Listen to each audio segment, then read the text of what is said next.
Bonjour les amis, nouvelle année, nouvelle vidéo et aujourd'hui nous allons parler d'évasion. Pourquoi on va parler d'évasion? Tout simplement qu'on va tous se remettre à bosser à fond pour nos objectifs, mais il y a des risques, c'est qu'on se perde un tout petit peu et aujourd'hui on va voir l'importance de savoir s'évader de temps en temps pour être plus productif au quotidien. Let's go!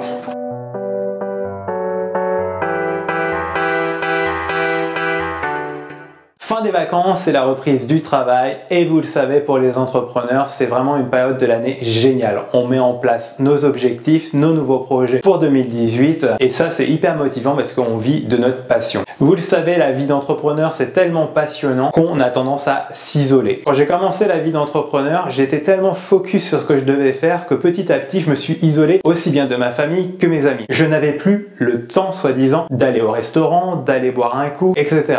Petit à petit, en quelques semaines, voire quelques mois, d'un seul coup, je n'avais plus de cercle social. Le problème de cet isolement social, c'est que vous n'avez plus de retour sur tout ce que vous faites. Quand on est entrepreneur, c'est super compliqué de prendre du recul sur ce qu'on fait.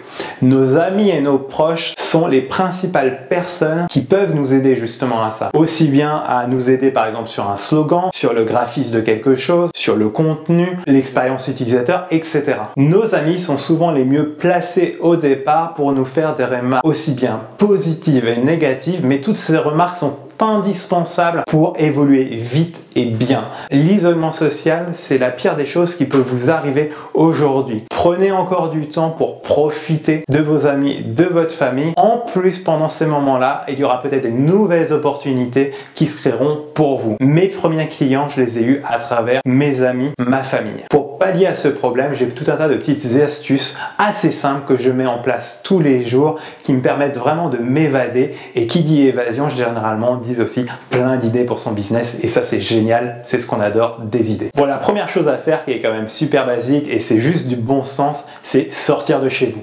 Allez prendre un café avec des amis, aller au restaurant, aller voir une expo, peu importe. L'important c'est de s'aérer, de sortir, voir ses amis, sa famille et surtout de profiter. La deuxième chose que j'aime bien faire, bon je l'avoue, je l'ai beaucoup moins fait en 2017, c'est d'aller faire du sport. Profitez d'aller courir avec un ami, aller à la salle de sport, peu importe, trouvez le sport qui vous correspond, mais franchement ça vous libère l'esprit et ça fait tellement du bien. Personnellement, c'est l'un des seuls endroits où mon esprit n'est pas connecté à mon travail. Le troisième point pour moi qui est essentiel, c'est d'avoir un projet personnel assez conséquent dans l'année. Tout simplement parce que pendant toute l'année, vous allez le préparer ce projet. Moi, la dernière, je suis parti un mois en Bolivie. Qui dit partir un mois en Bolivie, forcément, il y a plein de choses dont on doit s'occuper en amont. Aller chercher du matériel, aller voir les vaccins, acheter des billets, préparer son itinéraire. Tout un tas de petites choses en fait qui sont plein de petites soupapes tout au long de l'année de décompression. Tout simplement, pendant ces moments-là, on ne pense pas à son boulot, mais on pense à son projet personnel et franchement, c'est hyper génial de s'entourer de ses amis, tracer les itinéraires sur les cartes, etc. Trouvez votre gros projet personnel. Après, on n'est pas obligé de partir à l'autre bout du monde pour faire une introspection personnelle. Il y a des moments, j'ai tout simplement été faire un trek, traverser la France en vélo, etc. Ça peut être vraiment des petites choses. On n'est pas obligé non plus de partir pendant un mois. Partir une semaine, par exemple, dans le sud de la France, c'est pas forcément quelque chose qui coûte très cher, mais c'est essentiel. Avoir une vraie soupape de décompression. Pourquoi? Tout simplement, encore une fois, je me répète,